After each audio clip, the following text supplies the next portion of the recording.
You are listening to the Supermom is Getting Tired podcast. I'm your host, Tori Henderson, and this is episode 132. All links and show notes can be found by going to lifecoachingforparents.com/132. Welcome to the Supermom is Getting Tired podcast. This show is designed for moms who invest everything into parenting, but get overwhelmed, lost, and resentful. Listen and learn how to unburden yourself. Feel calm, full of energy, and in control. I'm your host, Master Certified Life Coach, teacher, and recovering supermom, Tori Henderson.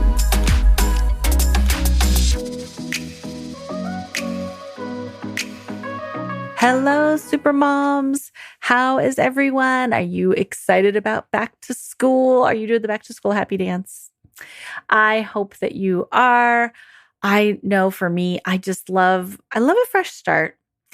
And I also love the structure that a school year provides. That's kind of what summer, I wish I was one of those moms that could just go with the flow and enjoy the lazy days of summer.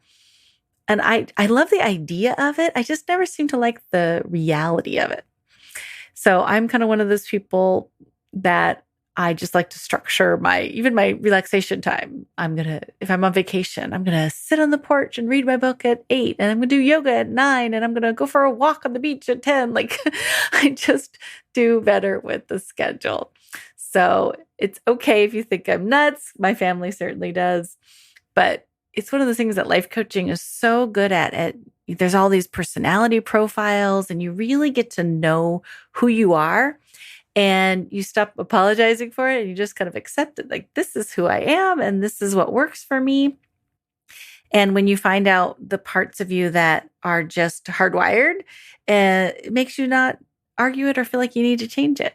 So that's one of the lovely things about life coaching. So if you are thinking that now is the time for life coaching and you want to have a fresh start along with your kids, there's nothing like a new school year to get you motivated and focused on, okay, what do I want the results of my year to be? By the time the end of the school year rolls around, how do I want to be different? What is something I want to focus on? Do I want to be more relaxed? Do I want to be more organized? Do I want to be more productive? What is it that would make me feel better? Would I like to be less anxious and worried? Do I want to be able to connect with my kids more and be able to play with them more? What is it that you would love to have accomplished by the end of the school year? So let's not just focus completely on the kids. Let's think about those kids' mom and what would they love for you? Kids are usually pretty good. They like their mamas to be more relaxed and to be more playful. They want you to accomplish your goals of getting more exercise or making more friends. What is it that you want for you this year? If you want life coaching to be a part of helping you accomplish that goal, now is an excellent time. You can go to lifecoachingforparents.com/workwithme, and we will get you a free discovery call and see if this is a good time. Or maybe you've already had a free call and you're like, oh, I didn't sign up last time, but maybe now it's a better time. You can go ahead and schedule another free discovery call. We'll just talk about where you are now compared to where you were and see if we can build some forward momentum for you. All right, we're going to get into today's question. So today's question was an email that I got from Teddie. And Teddie wrote, she says, from one mom to another, I'm out of answers. My 7-year-old was easy, but my 4-year-old son, no. He's talking less this year than last year.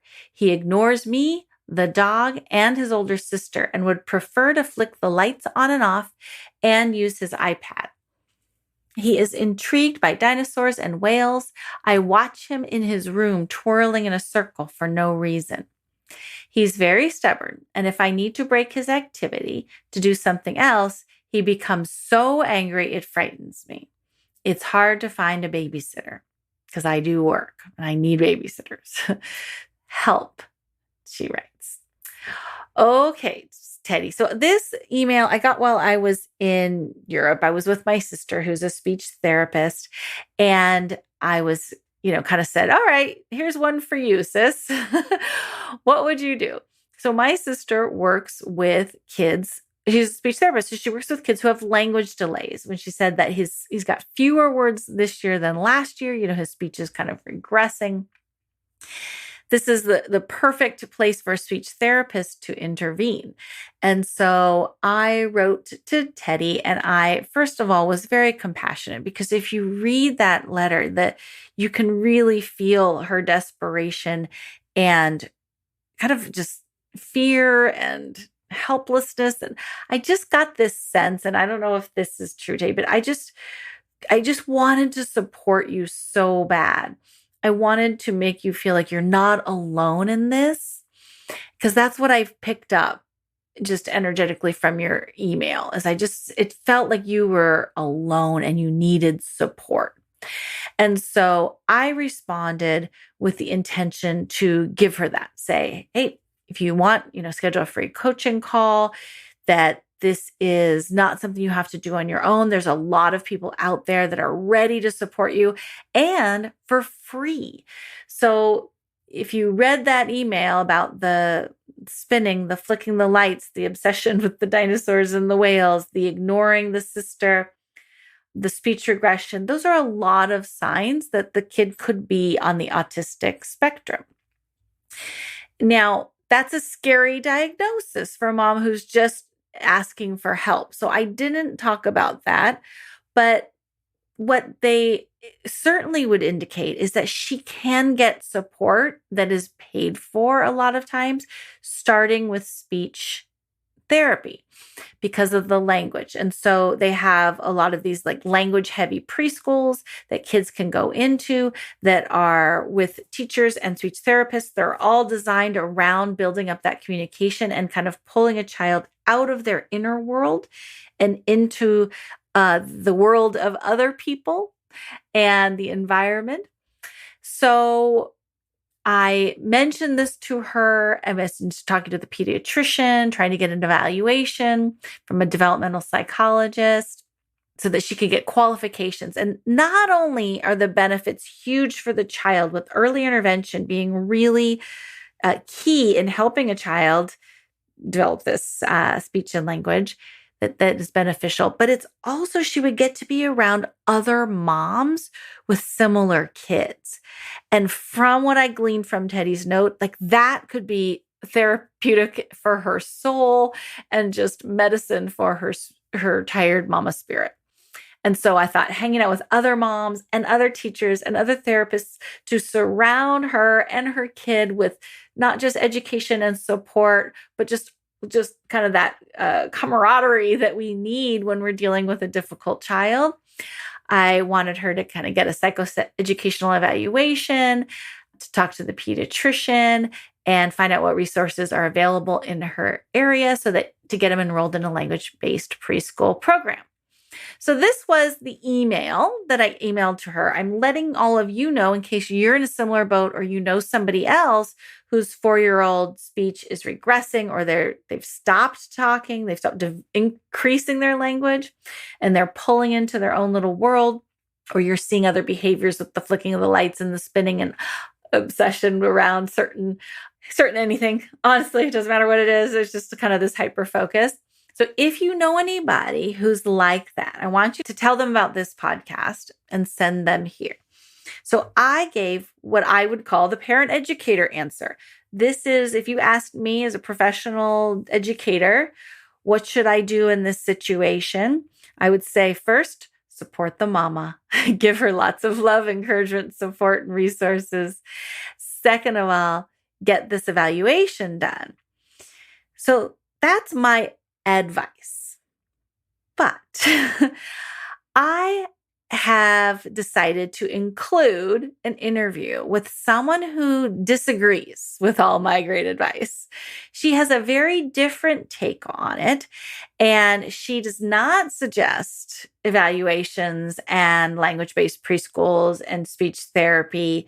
She actually thinks that it's much more powerful for a mom to step into the role, or a parent or anyone who's really invested. She thinks it's much more powerful for a mom to step in the role of a language educator for the child and not to delegate this to others. And so this interview I have with Marcy Meldner, she has a YouTube channel called Waves of Communication. And she teaches parents how to be the language facilitators for their kids through connecting. She says, reach before teach. If you can reach your kid, connect with them, really put yourself in their shoes and understand where they're coming from, that is the beginning of this beautiful way to teach language development to your children. And she thinks that it surpasses what a speech therapist can do in a 30-minute a week session, or, kind of a 3-day a week preschool program. So I say do them both because the rewards are huge. So I hope you will enjoy this interview with Marcy Meldner. And to have both of these approaches, I think, is wonderful. That we are not in a one-size-fits-all world. And what works well for one might not be the perfect for the other. So I wanted to give Teddie both avenues so that she can find out what works for her. So thank you for listening and enjoy. You are listening to the Supermom is Getting Tired podcast. I'm your host, Tori Henderson, and I am here with a special guest today. I am here with Marcy Meldner, and she is from wavesofcommunication.com, and she is here to help me answer a question because she specializes in something that I don't specialize in. So Marcy, welcome. Why don't you introduce yourself and talk about what you do? Thank you so much for having me, Tori. And I really appreciate you allowing me into your space to talk to these moms, these super moms who are working super hard to facilitate their happy kids' lives. And yeah, I'm super happy to be here. Awesome. Yeah. So my platform, wavesofcommunication.com, was developed to help parents of kids who are not talking yet. And it doesn't matter why they're not talking yet. There are tools that parents can use at home every day while you're doing the other things that you're doing naturally to facilitate the spoken language that your child is missing. And so my platform provides videos and tools and things like that, where I help parents overcome the problems that they are experiencing because their kids aren't talking yet. All right. So I'm so glad you're here. And so I will read you the question that was written in to me to kind of help this super mom. And so Teddie writes, from one mom to another, I'm out of answers. My 7-year-old was easy, but my 4-year-old son, no. He's talking less this year than last year. He ignores me, the dog, and his older sister, and would prefer to flick the lights on and off and use his iPad. He is intrigued by dinosaurs and whales. I watch him in his room twirling in a circle for no reason. He's very stubborn, and if I need to break his activity to do something else, he becomes so angry it frightens me. It's hard to find a babysitter. Help. So, what do you have to say for our friend Teddie, our super mom, who is you could feel the frustration in her voice when she writes that, And so she's got this 4-year-old who talked more last year than he is this year. He's kind of losing interest in the family. Yeah. And more interest in the dinosaurs and things like that. So, whales and the lights. Yeah. So, and now there's a couple things, obviously, we don't know a lot about this child, but there is enough information here to help Teddie. So the first thing, Teddie, is thanks for being brave enough to write this in, because this is a situation that I think is happening to a lot of parents, especially this year after we've had the past 2 years of inconsistencies in kids' lives. And so they are looking, if they have had inconsistencies in school, out of school, and maybe even this summer, you're starting to see an inconsistency. But when you see inconsistencies in the life, then kids will develop their own obsessions, consistencies, patterns of behavior to help them feel easy, happy, safe, and fun. Get them through the day. It helps them solve problems. It helps them feel better. Now, your little guy has chosen the study of dinosaurs and whales and the visual response he gets from lights moving and twirling around, those feelings and all of those things your child is exploring, deep into exploring. I remember Tori telling me, she was just on my podcast, about her daughter was learning to roller skate at the center, and she almost looked like she was struggling. She was fighting with the skates and pushing, and Tori would misery thought for that she an was having hour, just like grumpy and cranky and right, and she was all into that. And then when you went to go say, "Are you ready to go home? Are you, have you had enough?" And she's like, "No, I haven't had enough. I'm in the middle of this. I'm working hard on this. Fun. I'm having fun." Yes. So that kind of situation is what's going on with this little guy. So he's already 4 years old. By 4 years old, he knows what he loves. He knows what comforts him. He also knows what makes him frustrated and bored and annoyed at 4 years old. And he's going to avoid those things and be drawn like a magnet, especially a 4-year-old boy, to the things that he loves. And so he could be obsessed with whales and dinosaurs and know all, could be able to say these 5-syllable dinosaur names, but he's not using his speech to say, "Hey, Mom, will you play dinosaurs with me?"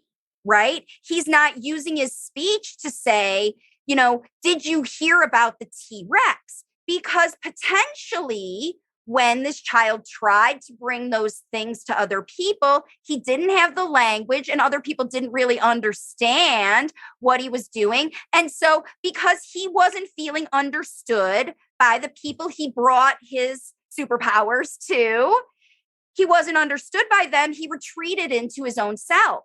And that's what all the kids will do. And then if they can find a YouTube channel or something like that will talk about their obsession of fish or whales or dinosaurs or something like that, that YouTube creator can become that child's new best friend, because they won't stop talking about dinosaurs or whales or the things that the child loves.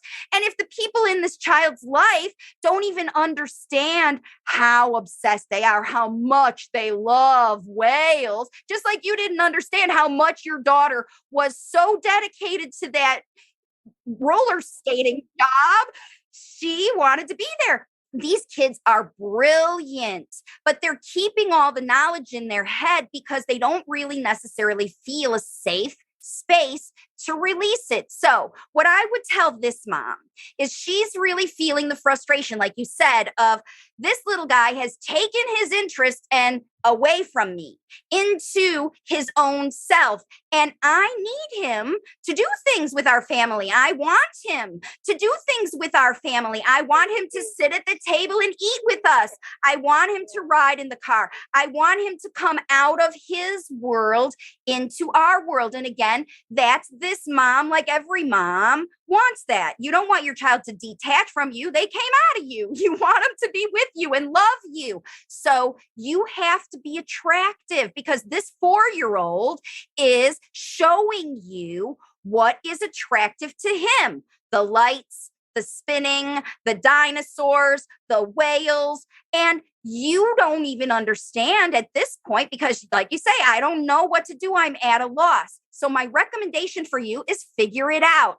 Get with him. In my book, I have this strategy called reach and teach, because you can reach and teach at the same time. You don't have to wait till your child's already paying attention to teach them something new. They're learning all the time. They're paying attention all the time. And when you show them that you can respond to their love and their interest, guess what? They'll start bringing it to you more and more and more and more. So when you dive in and spin, go ahead and parallel play with this 4-year-old. I was going to say, what would it look like if a mom was to reach and teach? Yeah. So spin alongside of him. Yeah. So reach and teach doesn't look like go in and start playing with their toys. It goes in and show them, first of all, that you're interested. Look what you're doing. Don't pressure them and ask them questions about it. Just say, look at that. That looks good. And share your own perspective. I love that the lights are on and off, or whoa, that's giving me a headache, right? Because your perspective, this is what you're mirroring to the child. You want them to bring their perspective to you. That's what you're missing as a mom. So you Okay. have to show them how that looks. Whoa, this is great, or wow, that's overwhelming, or it's super bright. Use a lot of language because you have language to model. This child is the whole reason that they're on their own communicating with their behaviors, because they don't have the language to use for these things. They know what their things are called, and they know how to get you to give it to them, or go, or stop, or do that stuff. If they've got some basic speech, they might even be able to tell you, I want the big blue ball and not the little red ball, but they can't tell you why.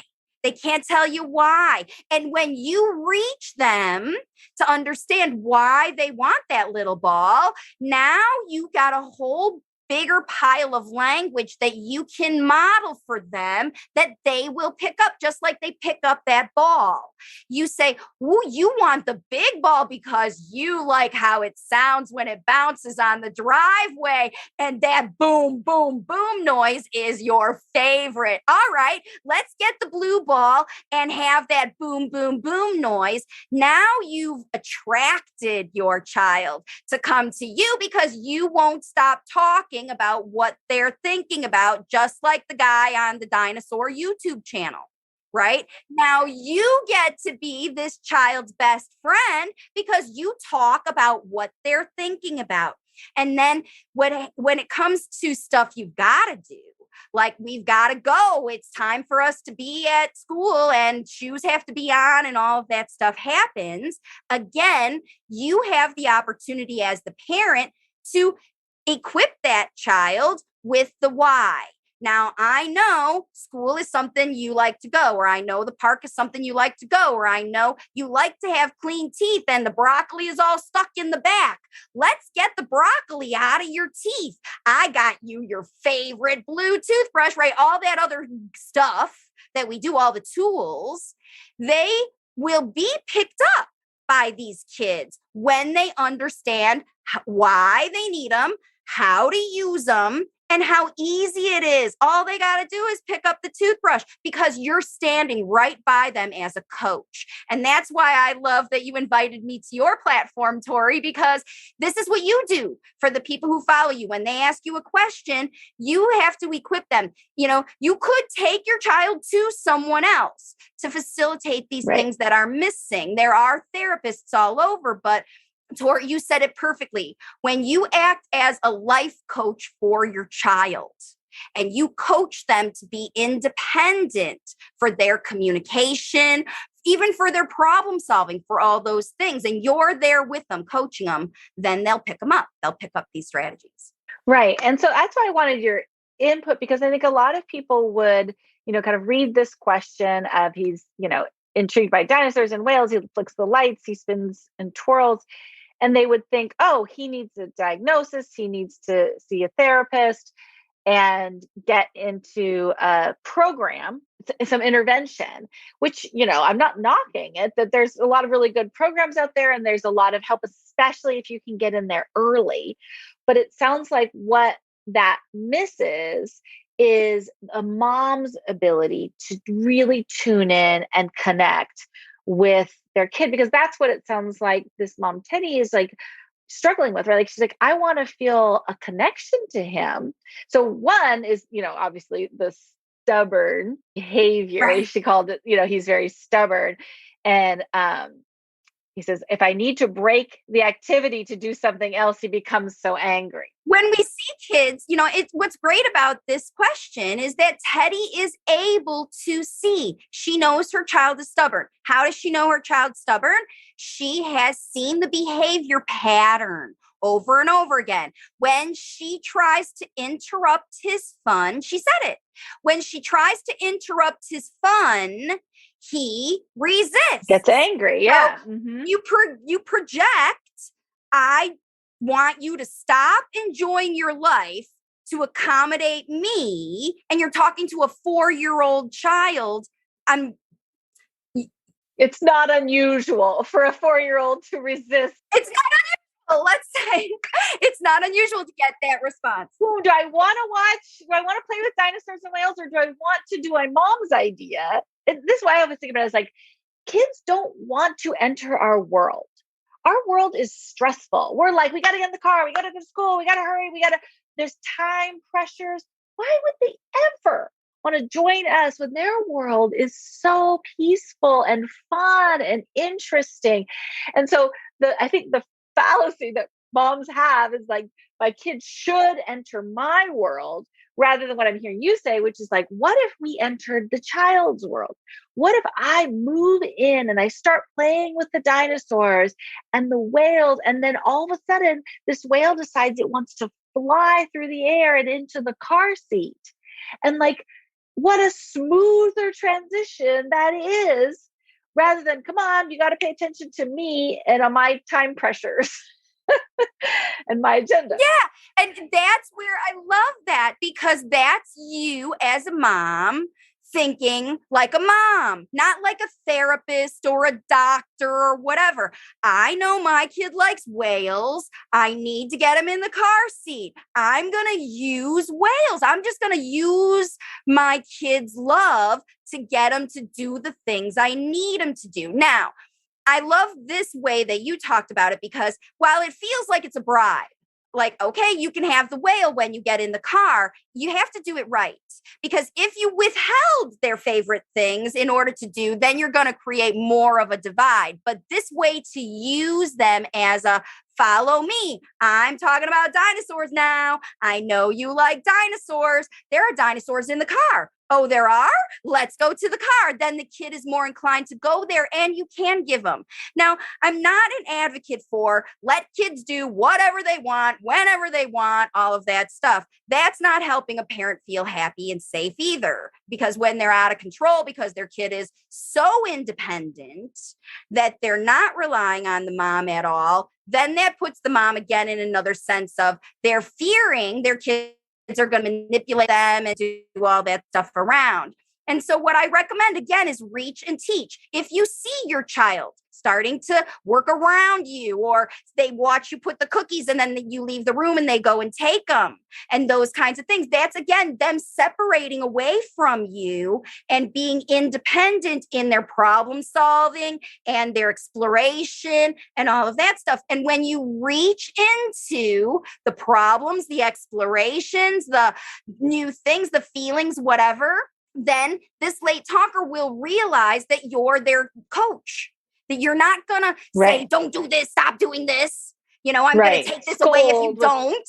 You're not threatening them into them moving into your world, because like I said, we need it. We need these kids to move into our world. If they don't move into our world, they're not going to grow up and be adults and get jobs and move on and take care of us someday or whatever. You know what I mean? We need them to grow up to be adults, and empowering them to do the things they love wins them over. It wins their trust. And then they'll come over and help you do the things you need them to do. So let me just see if I got this right with the cookie example. Okay. So you're saying, like, you put the cookies up high away. You say, no, you leave the room. The child pulls a chair over, reaches up, grabs the cookies. Then you're suggesting that a mom come back and say, no, show the face is sad or disappointed, with expression. Yeah, so now I wouldn't do this. What I would do is I would say, somebody didn't understand the contract here. Because remember, when you hide the cookies and say, don't do it, you make a contract, but you didn't get a signature. You didn't get a two-way contract in that situation. You said, this is my world. I want you to live in my world, my rules, no cookies. And so what I would do is, if cookies are in your world, then you have to connect with this late talker to talk about, how do cookies fit in your world and your boundaries? So you say, all right, we have a rule in our house. You get 2 cookies every day after lunch, 1 for each hand. Every day after lunch, we have 2 cookies. And when we're not having cookies, they go up here on the shelf. And Right. tomorrow you can have 2 cookies. Now the child goes and gets the chair and gets the cookies. Now you've got a contract. You can talk to them. I never say no, don't, or stop. I hold those words for emergencies. Okay. Safety reasons. Okay. And so I think what I want to highlight there is that because you said before that the lights and the whales and the dinosaurs are all making him feel safe. One of the things you said was safe. Obviously, it's fun, it's interesting, but it's also safe. And I just wanted to kind of point out, like in that situation with the cookies, that you reiterating the rules and having a routine around one cookie in each hand after lunch, that's something else that helps kids feel safe. Yes. When there are rules and routines. So if he's going into his world to find safety and predictability, adding predictability to the day is another way for him to pull outside of himself. Right, right. And in this case, I call them contracts because remember, rules are only rules if they're posted on the sign, and you can choose to follow rules. But when you get in a contract and you understand the contract, then you've got negotiation power. You see, even the late talker has negotiation power. So yeah, we have a contract for 2 a day, but this is my birthday. Can I have 3? Yes, we'll make, because you already have a contract established. And it's not just a rule, because rules are made to be broken. You know what I mean? And so reminding your child of the rules is just going to make them more frustrated, but explaining their problem. I know you love cookies and you want to eat 20 cookies every day and you want to eat 20 cookies instead of your lunch. But here's the deal.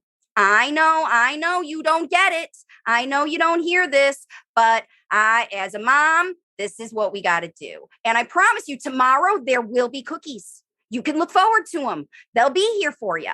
And what you just did is you put words to their feelings. That's right. And so you're reflecting back to them that you get it. Like, I know you want to eat 20 cookies. I can see how badly you want cookies. And so you're putting words on something that they're experiencing on the inside, which helps develop that connection and that trust, and helps them want to communicate, because it's like, well, she's already halfway there. I just look here because you're giving him the words too. Yeah. Well, and that's it. And especially for a child who's late talking, and they might not know how to request these things. But I want more cookies. I don't like this contract. I want, additional blah, blah, blah, blah, blah. And that's when you see the tantrums like raising and raising and raising and raising is there. No, I don't like the rule. I want my rule. That's a negotiation. It's all, you can talk through all of these issues, moms, as soon as you just do what Tori said. You start reflecting to the child, wow, you're really upset because you can't have cookies. You might die from starvation if you can't have more cookies. I can see that in your face. And then it comes to reality, right? You spot it out. Here it is in the real world. Is that really true? Is it really true? And then they can make the decision. The child can make the decision because you're just reflecting what they're giving you. But I need it. So this is what I want to because this is such a common situation that I just kind of want to take this through, because what happens is, right, that moms will say, no cookies, no cookies, no cookies. And the kids, like, the behavior starts to escalate louder and louder and more, like, you don't understand how badly I want the cookies. And so he feels like he has to over exaggerate the drama in order for him to think you understand how badly he wants it, right? And so what happens a lot of times is that mom's like, fine, here's the cookies. There you go. So then what you've just done is you've taught your child that the more dramatic and loud the temper tantrum gets, the more reinforcement he's going to get, that he has to really escalate the behavior in order to get what he wants, which is not usually what moms want to teach. So I just wanted to kind of like close the circle there and exactly. That was a perfect scenario. And you can see it happens all the time, because parents get to the point where they're like, no. And that's why I said, hold that no for emergencies. If it's a not now, not time, not ever, that will take you into discussion with this child about why now is not the right time. It's important that we talk about, I know you think it's the right time and I don't. This is something we need to bring out into the discussion, or they won't stop. They'll just keep coming at And you. if you can just stay with this, like, I can see how badly you want this. Boy, you really, really want cookies. Wow, you're really willing to like fight. If you can just stay and saying the words that you're witnessing his behavior, you're describing his behavior back to him, it's going to get boring eventually. He's going to feel heard. Yeah, or and they'll feel heard, and then you'll see them smile at you. Even when they were yelling at you, you'll see them smile because you see. That's how you know. That's how you know you've reached. They change their behavior. They want to be heard. They want to be understood. Seen, heard, felt. And so that's what you're giving it to him. And then once you've done that, then he's distractible. Then you can say, hey, how about this? You can teach them anything you want. You can teach them anything you want because they trust you. They trust that you are going to listen to them and see things from their perspective. Because when you come with your job and your rules and your stuff and your whatever, that's when you get kids that will, over the last year, that's what this mom says. So what could have happened is her child's late talking. Maybe they had a lot of inconsistencies in their world, and her child started to isolate into himself to find his own consistencies, right? Remember, the rules are the consistencies that you bring to your life to help your kids stay regulated. And then it's easy to see where they struggle. It's harder for him to do this, or it's harder for him to do that. It's harder in my world. The parents see it's harder for the kids to use speech to share these feelings. So they see more of these behaviors. And then you just have to understand that every single behavior, from light switching to dinosaur obsession, is communication.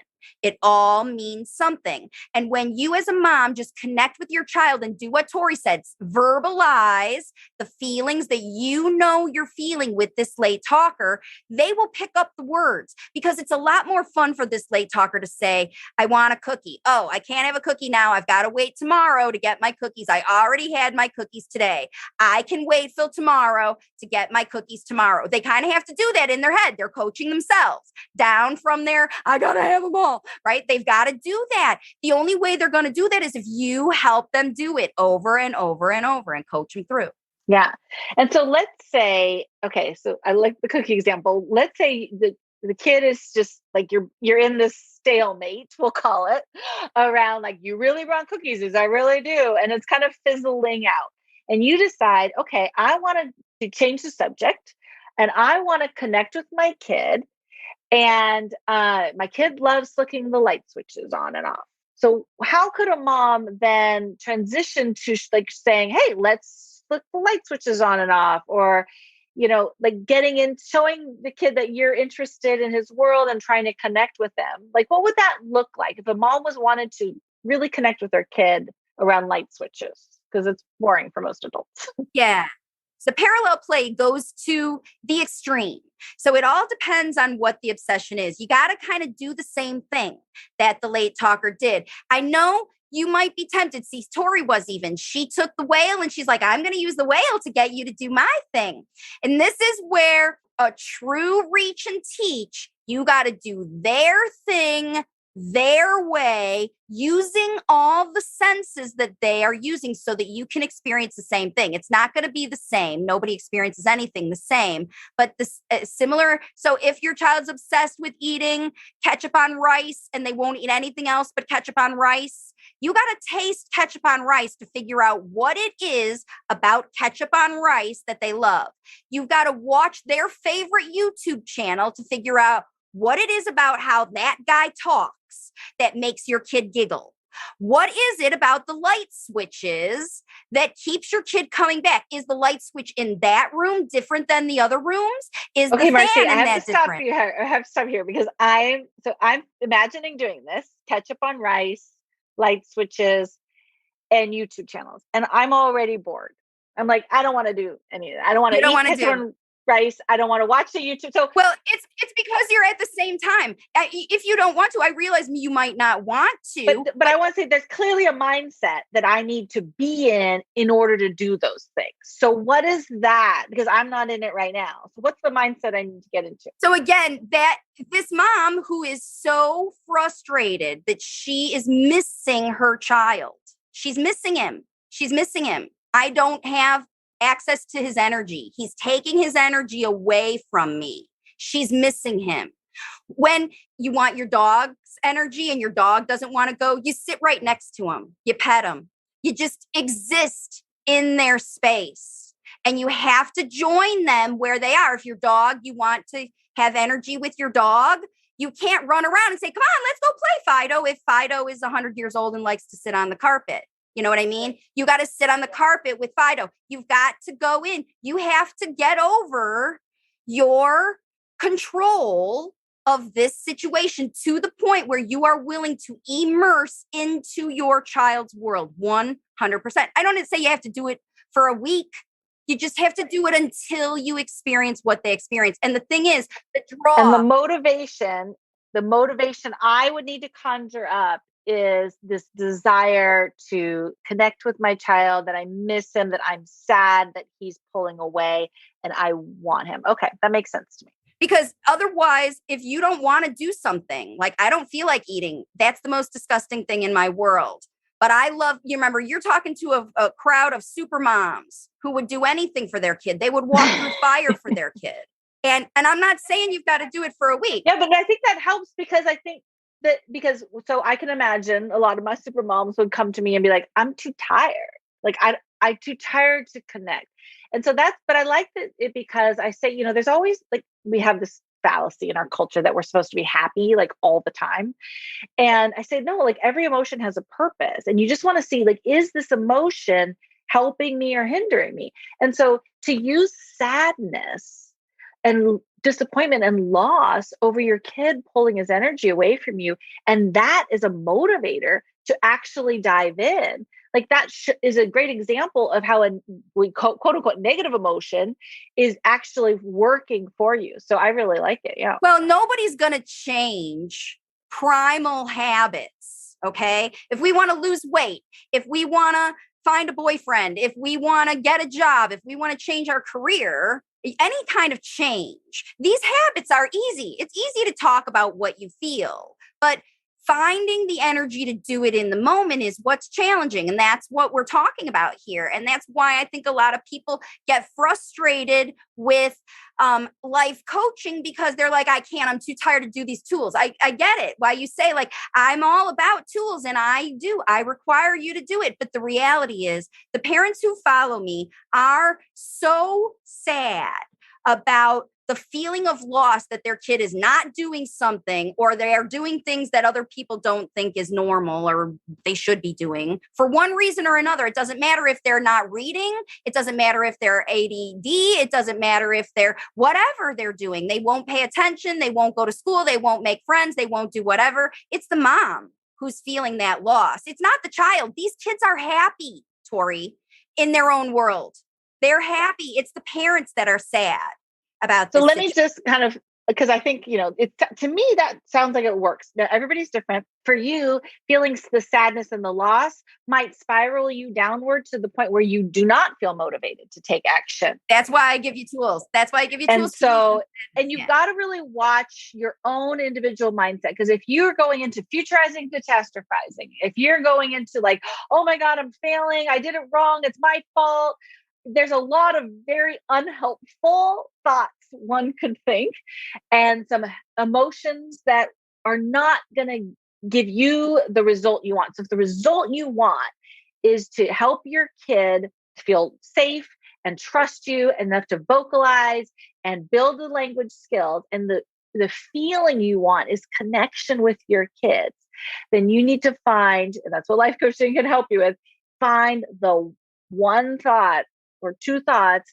that give you that feeling that's going to motivate and inspire you. Like, what's going to motivate me to go into his world and eat ketchup on rice and put lights for 5 minutes? Yeah. And you know what? And the thing is, these parents, I know they're on a program. They want a method. They want a step-by-step process to help them get out of their lack of knowing what to do into knowing what to do. And the thing is, with language development, it's not a linear process.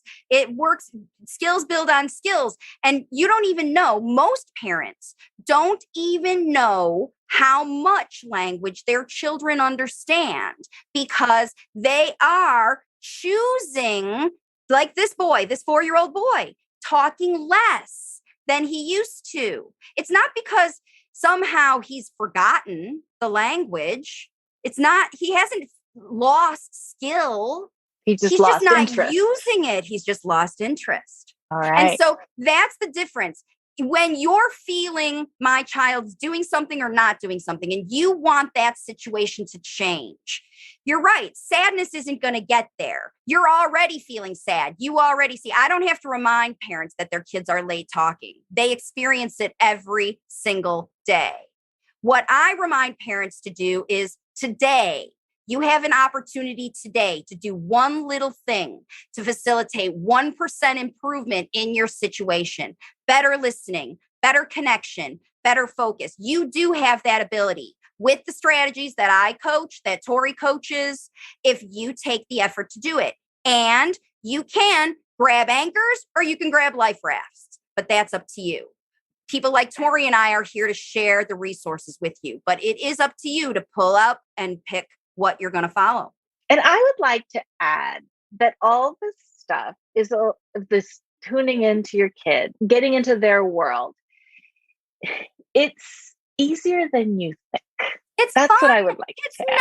Nice. It's nice. This is what you want. It requires a suspension of your to-do list. Yes. Which feels hard to a mom who has dishes in the sink and a job. Especially superpower moms. You know? Who do just dishes in the sink is not in your vocabulary. Crumbs on the carpet are not in your vocabulary. You got to think about changing your vocabulary. And so, yeah, it feels hard and overwhelming and like, I don't want to do that because you're in this like go, go, go mode. But it's actually shifting to the right hemisphere of your brain, which is where play resides and connection and peace and no time constraints. And so I know it feels like it's hard to do. Like I was like, I don't want to lay on the floor and look at lights. But once you do it, I think you're going to notice that it's actually quite relaxing. It's not that hard to tune into dinosaurs and put them in order from tallest to shortest. No, and the results you get fast results with this. It happens fast. It depends on how stuck your child is. Now, there are a lot of kids that are really stuck and they have physiological, environmental, or mindset things that keep them really stuck. But it, again, 1% every day. And then what happens is after just a few weeks' time, when you're consistent in your effort to make things better for yourself and your child, that's it. Every day, a little bit better. When you're in that mindset, every day, a little bit better. By the time you get through a couple weeks, you look back and go, man, I did it. I did it.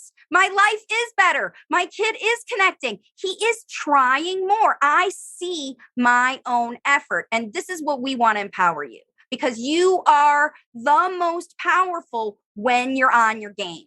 And you got to get on your game. Got to get on your game. Absolutely. Great place to, transition. So what I wanted to say is for you to tell a little bit more to my super moms, what it is that you offer. You have a YouTube channel, you've got classes, you have a book you mentioned. Tell us all you got.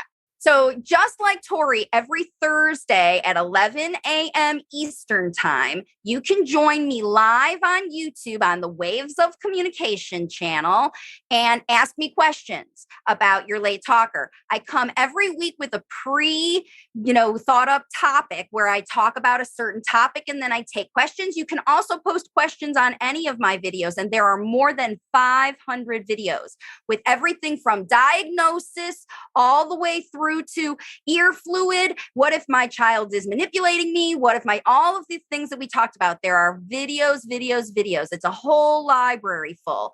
And then if you really want the step-by-step, the plan, how do you get there, step-by-step, like we talk about, then you want to look at my books. My first book is called If It Isn't Fun, It Isn't Fun. And so when you look at that book, you'll learn about the reach and teach strategy and some of the theories behind it. But then after I've worked with more than 100 people all over the world who are teaching kids bilingually, even to facilitate both languages, and these parents are doing it themselves at home while they're solving problems and brushing their teeth and doing all the other things they've got to do in their life, their kids are talking and they're using the workbook, and the workbook's called the 11-Week Journey to Speech. And you can find all my books on Amazon.